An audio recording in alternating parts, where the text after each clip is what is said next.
Adrian Houser has been here for just 7 starts, but he's been so good that he could be the White Sox All-Star representative. Let's discuss that along with answering some mailbag questions on today's episode of Locked On White Sox.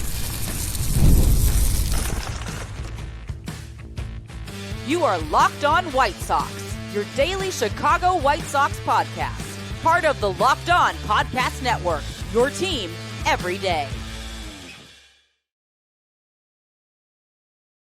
Hello, I'm your host, Todd Welter, a lifelong Sox fan, a contributor for SouthsideShowdown.com, part of the Fansided Network, and also I've covered Major League Baseball for outlets such as the Associated Press. And thanks for making Locked On White Sox your first listen every day, part of the Locked On Podcast Network, your team every day. Make sure to hit the like button on today's episode. Subscribe to the YouTube channel at Locked On White Sox if you've not done so already, and also follow or subscribe to the show wherever you get your podcasts. Adrian Houser has been here with the White Sox for all of just, 7 games? But he's been so good that let's discuss if he's earned the team's all-star representation this month. Then I got a couple of mailbag questions I want to answer. And finally, let's discuss if it's possible for the White Sox to shock the world and at least win a game in LA against the Dodgers. And today's episode is brought to you by FanDuel. Right now, new customers can get $150 in bonus bets when your first $5 bet wins. All right, so shout out to 670 The Scores for Rahimi and Harris Show for being the muse of this first segment. As that was a quick topic the show tackled during their, I believe they're 5 on it in the noon segment. And it's a valid question, actually.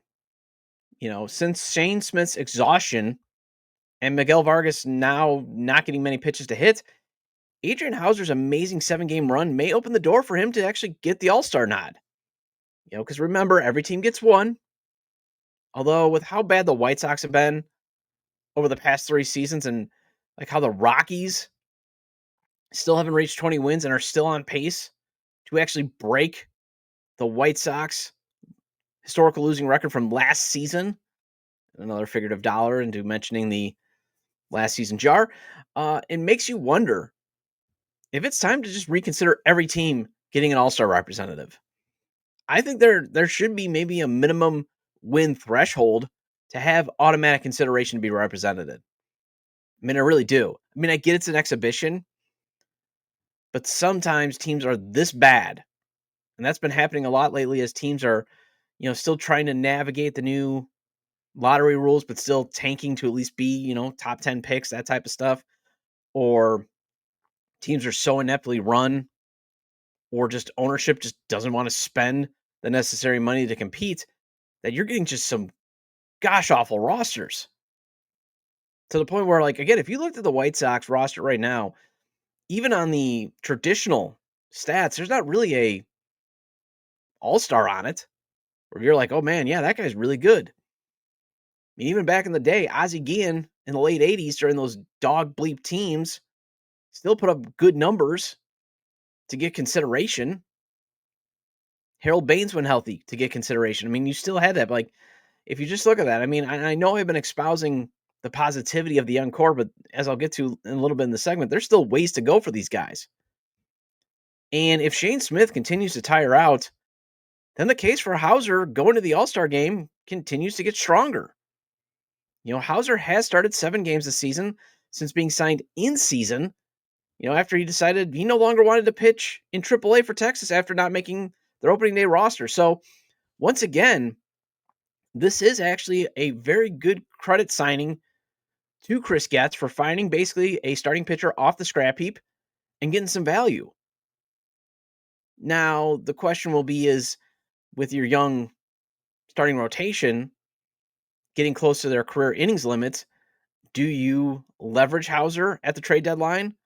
Because while, in terms of cheapness, and if he keeps pitching like he does, like he's doing right now, up until the July 30th deadline, he's going to be a tremendous value on the market. However, it's not going to be like the Eric Fetty, where what made Eric Fetty so attractive was not only was he pitching well, but he had another year of club control. Houser's going to be a free agent after this season. He doesn't have RBers. So, as I said, it can't hurt to have him still around to help eat up innings if you want to teach your young lineup how to win and give them a chance to win. But at the same point, if you do get an offer, I mean, that's relatively decent. I would say can't hurt to trade Houser. He is tied for second on the team in F4 right now at 1.1. I mean, think about that. He's only been with the team for 7 starts, and he's already at a 1.1. and he's tied for second. And if Shane Smith has a rough outing tonight, it could be he's leading, he's tied for the team lead. He has a 1.90 ERA right now, although he is getting a bit of help from, luck and defense in that category. But still, if you look at his FIP, which again measures when you take out, defense and luck type stuff, it's a 3.23 FIP. And his stuff is exceeding expectations, as his expected FIP is 4.06. So even if he wasn't getting a ton of help from the defense or Lady Luck, his expected ERA is 3.64, which is still very solid, very good.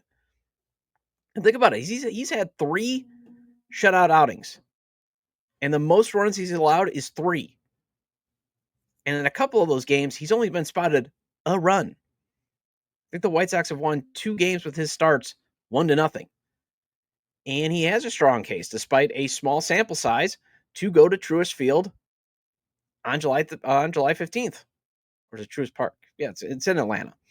Now, Smith, in my opinion, can still make one last closing argument with a strong start tonight. And maybe he's the guy because, again, he's been very, very good in April and May. I mean, he was outstanding. And his stuff looked great at the beginning of his big league career. Remember, that changeup just looked nasty. I mean, looked criminal. He was a pitching ninja regular, but not so much in June, especially since his last 2 starts have basically created this opening. His last 2 starts took an ERA that was well under 3 to above 3, and the stuff just doesn't look pitching ninja worthy. I mean, his ERA in June was 5.60. And it's not that he's been figured out, because, again, I think he's got very lethal stuff. I am very high on him than most people. But, again, he keeps giving off, the stuff gives off the same vibes that Garrett Crochet gave off. But he is getting close to that 94 and a third career innings that he pitched last year for the Brewers in the minor leagues. So you can see that he's probably starting to tire out. And Miguel Vargas was looking like maybe he could sneak in and take that all-star spot, but he's cooled off. He finished June with a 204 average and a 611 OPS for that month. That's what he hit. He hit just 2 home runs in June, compared to his stellar May, where he had a 263 average and an 899 OPS with 7 home runs. The only other person, if you look at the White Sox roster, you could say that could have made a case, that it maybe has a longer body of work to be an all-star, was Davis Martin, but he's on the 15-day IL. So that's why if Smith's ERA balloons again tonight as he tires out, maybe it's Houser who's going to get the all-star nod. I mean, his advanced stats, and I'm not really sure that Major League Baseball and the managers and the players who I still believe, if I get the process right, vote the reserves in. I don't think they're going to look into that. I don't think they're going into Baseball Savant as much as they are checking on video on Baseball Savant and that type of stuff.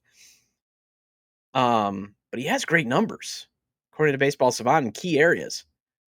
His average, beyond average exit velocity, he's actually beyond average when it comes to exit velocity, barrel percentage, and pitching run value. Those are 3 key elements that you want to look at in terms of the advanced stats.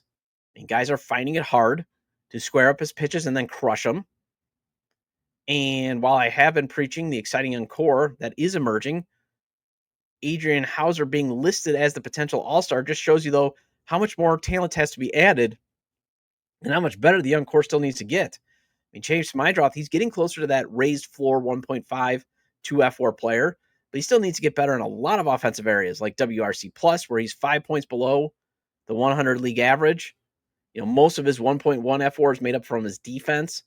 Obviously, the on-base hunting is a great trait, but still needs to do more damage when he does make contact. Edgar Carroll, I've talked about needing to hit for power and getting better in crunch time. Kyle Teal still needs a lot more time after a nice, first month. And you do got some promise in Grant Taylor and Mike Vassell, but still there's a lot more pieces that need to be added and a lot more improvement from the guys that are already there that could be your core. Well, I got a couple of mailbag questions I want to tackle after the break, including one regarding trying to buy out Chase Meidroth's arbitration years, and let's discuss that after the break on Locked On White Sox. Ever wish managing your money felt easier with Monarch Money? It can. Whether you're growing your savings or planning a big purchase, Monarch puts you in the driver's seat. It's like having your own personal CFO, giving you full visibility and control over your finances. Monarch Money is more than a budgeting app, it's a complete financial command center. You can track all your accounts, investments, and spending in one place. So, in addition to managing your money, you're also building wealth. And I'm using Monarch to help me save up for retirement, as I would like to avoid working until I'm 75. And it can help saving by showing just how much extra I've been spending on things like streaming subscriptions and ordering takeout. You know, those little things that add up little by little that can actually drain your bank account.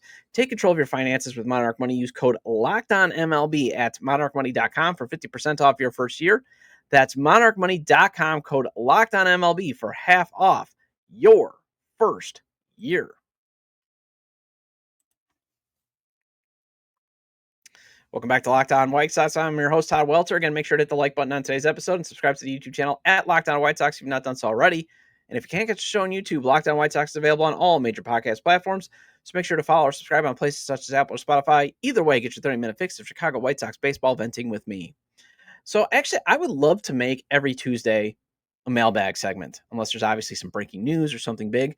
So to make this a regular thing, start emailing me questions or topic ideas to lockedonwhitesox@gmail.com or put them on the X account. You know, that type of stuff, formerly Twitter, at Locked On Sox. Send me your questions. Send me your topic ideas. And as I've told everydayers, I've said this in the past, if you want an electronic pen pal to discuss baseball, I can be that guy. So long as it's obviously respectful and it doesn't get awkward between us. And also, if you understand that I may not respond right away, but I do try to respond. May not be lengthy either, but I've got, a lot of things, a lot of irons in the fire to juggle. But, feel free to send me your questions, comments, topic ideas, that type of stuff. So I got two recently that I do want to dive into, because one I think is an interesting question about Chase Meidroth's future, and the other is a way to check in on how Gavin Sheets is doing, and some additional context. I do want to discuss why it was just such a terrible decision to non-tender Sheets, instead tender Andrew Vaughn, at least hindsight being 2020. So the first mailbag question is from Max. Hey Todd, what do you think about signing Meidroth to an extension early and trying to get a value like we've seen from the D-backs signing Corbin Carroll, or what I assume the Padres will get out of Merrill? I know it's early for Meidroth, but if he's able to maintain his OBP and fielding abilities, I fear he could be a player we lose to a team with owners who actually spend money. Just a thought. Thanks, Max. Well, first of all, I believe, one of the reasons why they kept Meidroth down for a few more extra weeks at AAA was to manipulate his club control. So I don't think he's going to be even eligible for free agency until next decade. And by that time, hopefully Justin Ishbia is the owner and showing that, yeah, I'm willing to spend some of my billions, be that rich hobbyist owner. And also, we don't know what the club control is going to look like in the next CBA. But I liked how, you mentioned it's early for Meidroth, but I get why you throw it out to maybe you might want to lock this guy up as a core player, or even like Edgar Carroll, that type of stuff. Because he's a young player who's showing promise. That should at least be, again, a raised floor player. And the Sox, again, they need, I know I've been preaching it. I know I've been sounding like a broken record, but the Sox do need those guys in the rebuild just as much as they need superstars. Because one of the failed parts of last decade's rebuild was not enough good raised floor players. A lot of them almost slackers. And remember, the last rebuild did get a lot of praise in the beginning for locking in Tim Anderson and Eloy Jimenez and Luis Robert Jr. and Yohan Moncada to those team-friendly long-term extensions, to get their arb years bought out and theoretically have a team-friendly cost to their peak performance years, and also have cost certainty. So in that way, when Rick Hahn got his limited financial resources, he could budget out properly what else he needed to get within the parameters. But as we saw with Eloy and Yohan, and now potentially Luis Robert Jr., some of these guys are just motivated by money. The one thing I believe that has to be the lesson learned from the failure of last decade's rebuild is find out what really motivates these guys. What's the number one motivation? Because if it's money, then play the arb game and then let them walk via Anthony Rendon style. Obviously, it might be painful to sometimes let potentially great players walk away for nothing. But think about this. The Washington Nationals got a World Series with Rendon, speculated to basically be a money chaser.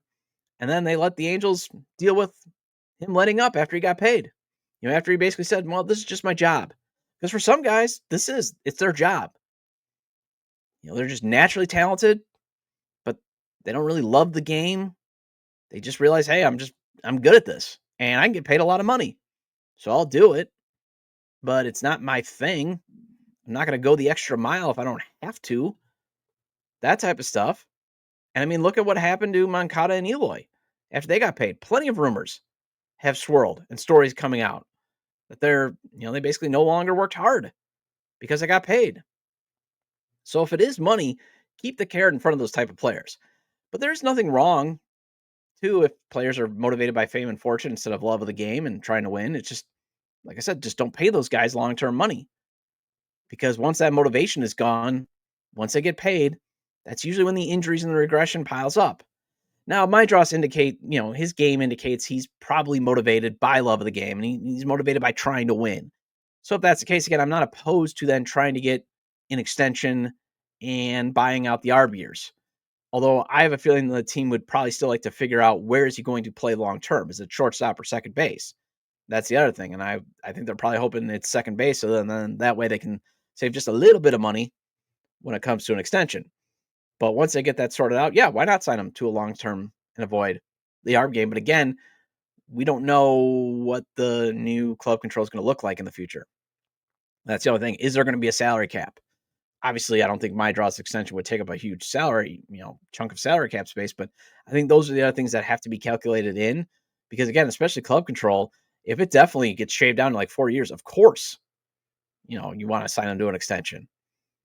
And trust me, if the owners somehow get their hard salary cap, that's probably going to be the thing that they have to give up. And for those saying, well, they wouldn't do both.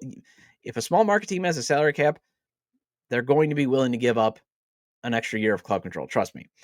Next one is from Brian. Do you wish the White Sox would have kept Gavin Sheets instead of Andrew Vaughn? And then he says, I never did understand why they chose Vaughn over Sheets. Well, I'm sure everydayers, you've heard me say it in the past, but first of all, yes, I wanted the Sox to keep Sheets over Vaughn. Why they kept Vaughn over Sheets, I'm pretty sure it comes down to, Vaughn was the first round pick. He was the top 5 pick, and Gavin Sheets was the second round pick. But when it came to the economics, when you looked at the eye test, if you were just going to need somebody to just fill that position for the next 2 years that were still in their 20s until you find a different option, Sheets was projected to earn just around $2 million in ARB. Vaughn was going to get around $5 to $6 million. I would have rather take that savings in a non-premium position and invest the $3 million savings or $4 million into the bullpen, or maybe you could have added Jose Quintana. Had 2 veteran left-handed starters with him and Martin Perez, instead of then having to scramble after Perez got hurt because your pitching depth was so thin. And, also why they probably chose Vaughn over Sheets was, Vaughn always did have at least a strong June and a strong August, at least to tease you. Maybe he could be that good player. Where Sheets looked like Tarzan and he hit like Jane. I mean, think about that. He never had more than what I think his rookie year was probably the most I think he had home runs. I mean, he always had double digits, but it was low teens, not even in the teens. And this is a guy that should have been crushing 20 to 30 home runs, especially last year. Another dollar into the figurative mentioning 2024 season bucket. But he got an opportunity, he got a runway, and he hit 13 home runs. So he struggled to hit for power, and he just wasn't very good when he finally got the full year run. But at the same time, with Will Venable loving left-handed balance and the cheapness factor, yeah, I would have loved to have taken Sheets over Vaughn. And just checking in on how he's doing since leaving the South Side, he's continuing that narrative of guys who thrive after escaping 35th and Shields. 264, 322, 464 slash line with 13 home runs, 120 WRC plus, a 1.1 F4. Has a 9.7 barrel percentage along with a 52.3 hard hit percentage. So for context, when it comes to squaring it up and hitting it hard, last year he was at 5.7 barrel percentage, 35.1 hard hit. And he's even hitting lefties so much, lefties much better. 240 average against lefties this year compared to 205. So Sheets is obviously the best version of himself, while Vaughn, he's not even with the White Sox organization anymore. He's now with the Brewers, and he's still a AAA. Well, the hope is the next 3 games, the White Sox do not look like a AAA team versus the best team in baseball. Well, at least one of them, they're tied with the Tigers. As Chicago is playing a 3-game series against the best team in the National League, the Los Angeles Dodgers. Let's discuss if the White Sox have a chance of winning a game beyond anything is possible. And that's next on Locked On White Sox.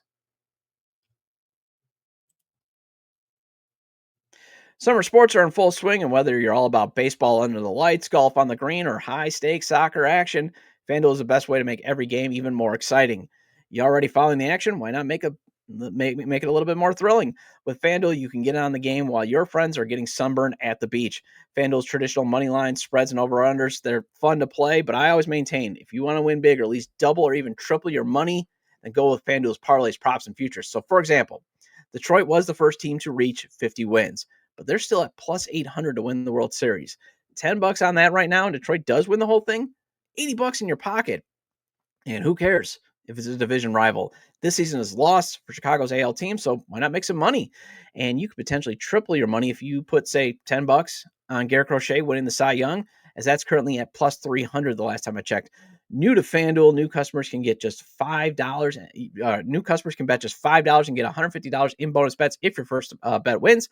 Open the FanDuel app today or visit FanDuel.com/lockedon to get started. Welcome back to Locked On White Sox. I'm your host, Todd Welter. Again, shout out to all the everydayers. I appreciate your loyalty. Please hit the like button on today's episode. Recommend to your fellow Sox fans or baseball fans, friends, to subscribe to the YouTube channel at Locked On White Sox, or whether they get their podcasts as this show is available on all major podcast platforms. So the White Sox head into tonight's series against the Los Angeles Dodgers as the second worst team in baseball, while the Dodgers are tied with the Tigers for the best record in the game. And I know the standard is low, but it would be nice for the Sox to maybe get a win in this series. And also it'd be nice if it's just not like, well, they're due. Well, it can happen. You know, like, hey, maybe they go out and they earn it. Maybe they get a great rebound start from Shane Smith so everyone can stop worrying for a few days that maybe he's just out of gas. However, it's going to be a tough one as the Sox draw Yamamoto on the mound tonight and Clayton Kershaw tomorrow, who could still show why he's a future Hall of Famer. So maybe Thursday, they get Dustin May on the mound, who struggled in his last outing and admitted he sucked. That was his quote. He's on the mound. But then again, the White Sox are a terrible road team, and they're facing the best lineup in baseball. You know, because the Dodgers, they lead the league in average, on-base percentage, slugging percentage, OPS, and home runs. Now, their pitching has been their weakness this year with an ERA that is in the bottom 10. However, they still have guys who can miss bats as they are in the top 10 in strikeouts. And they got this guy named Shohei Ohtani, who's pretty good this season. He's pretty good overall, but he's having a great season again. 1.021 OPS this year. And he has a career 1.214 OPS against the White Sox with 18 home runs. This guy feasts off White Sox pitching. But hey, we're not going to pursue, Ohtani. I can't believe the owner still to this day laughed at the idea of even just calling Ohtani's representation, being like, what's the price? Oh, it's $700 million? Yeah. Even though $640 million of it will be deferred. Yeah, that's kind of expensive for us. You still make the call. You don't even just laugh at the idea. Because maybe you are like, wait a minute, I can defer how much money? And I can make how much money right now?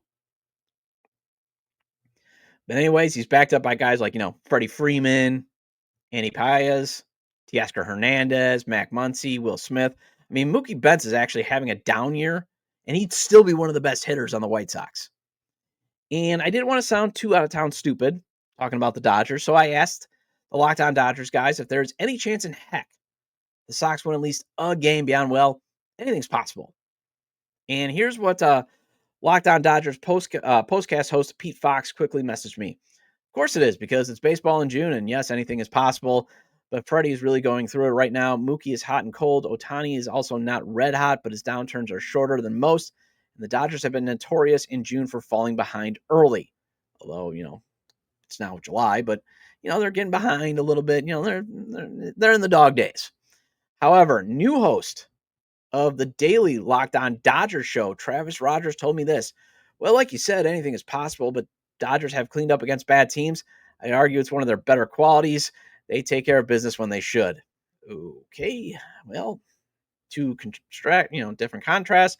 But when you do look at it, the Dodgers are 6-0 against the Rockies. They outscored them 39-21 so far in their 13 game matchup series that they will have throughout the season. They're 5-1 against the Marlins. They outscored them 55-25. They went 2-1 against the Athletics, outscoring them 29-16.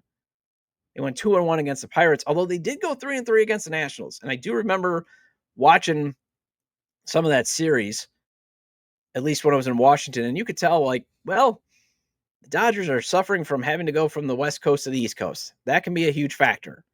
So maybe they were lagging in being able to, going from the West Coast time zone to East Coast time zone, which, by the way, anybody on the East Coast that's watching this, hot take here, I hate Eastern Standard Time. Central Time, so much better. Everything starts at least within a relatively good time. Usually ends within still a relatively good time where you can get some sleep. West Coast time is actually my second in my power rankings, just because, everything starts, where, hey, I got the rest of the day. Now, granted, you have to budget your time, but it is still amazing. And just time seems to go slower whenever I've gone out to California. My passed away sister lived in LA for years, and I'd go and visit. And it just seemed like time always moves slower. And it would be nice. Like, I could watch a game and it would start at 5 and it'd be like, hey, it's 8 o'clock when it would be done. Be like, I could do whatever I want. If I was watching, stuff like Marquette games, I remember watching a lot of that. And then obviously the Dodgers, I went to a few Dodgers games and a few Lakers games. And yes, they start at 7. So on the flip side, though, what I don't like is yes, these West Coast times, because it's like, man, I got to stay up. I'm getting old, folks. And then Mountain Time, obviously that's a good time too. But Eastern Time, it's just everything seems so later. Time just seems to go by faster. So it's not on my, it's dead last on there. And I get things start a little bit later too. Like, I remember my dad complains whenever he has to go down to Florida. He's like, news doesn't come on until 11. I'm like, yeah, but most places start the next day at 9. So it's a little bit different, that type of stuff. But when it comes to the White Sox having a chance of winning based on, just variance, it's looking like it's probably just going to be anything can happen. Well, that wraps up this edition of Locked On White Sox. Thank you for making Locked On White Sox your first listen today. For your second listen, check out the all-new Locked On MLB Game Night. Every game, every night, all season long, getting local analysis on a national scale. Find MLB Game Night on Locked On MLB on YouTube or wherever you listen to your podcast. And I'll be back tomorrow to do a Way Back Wednesday segment. Feel free to leave comments about today's discussion regarding Adrian Houser potentially being the White Sox All-Star representative, tackling this week's mailbag questions, and if the Sox have a snowball's chance in heck, at least beating the Dodgers once during this 3-game series. You can leave them at the episode page on YouTube, X, formerly Twitter, at ToddJDub or at Locked On Sox, or you can email me at lockedonwhitesox@gmail.com. And again, if you want me to make sure that I have a weekly mailbag segment, feel free to email me, lockedonwhitesox@gmail.com, or leave your questions at Locked On Sox on X, formerly Twitter. Again, have a great day, and I will see you tomorrow.